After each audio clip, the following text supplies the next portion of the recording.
छाया सम्राट की हार के बाद पूरा महल स्तब्ध रह गया। राजन, मणि का कार्य पूर्ण हो चुका है। अब राज्य को किसी पत्थर की नहीं, अपने संस्कारों की आवश्यकता है। सुबह होते ही मणि से प्रकाश की किरण निकली और वह छोटे छोटे कणों में बदलकर पूरे राज्य में फैल गई। कुछ कण किसानों के, कुछ विद्यालयों में, कुछ सैनिकों की ढाल पर। अब कोई एक मणि नहीं थी, हर नागरिक के भीतर उसका अंश था।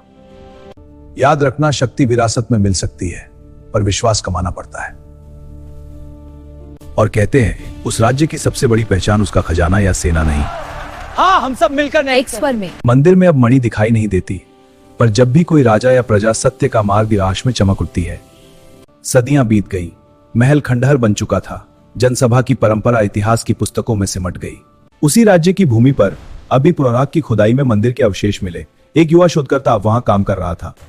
खुदाई के दौरान उसे एक पत्थर की पट्टिका मिली जिस पर उकेरा था, मणि नष्ट नहीं बजाती है। जब भी न्याय खतरे में होगा, प्रकाश लौटेगा। यह भूमि केवल मिट्टी नहीं, हमारी आत्मा है। लोगों ने उसकी बात सुनी, निर्णय बदला गया। उसी क्षण सूर्य की किरणें खंडे वही पुरानी सुनहरी उपज चमक उठी। कहानी अब राजा की नहीं रही, अब हर उस व्यक्ति की है जो सही के लिए खड़ा होता है।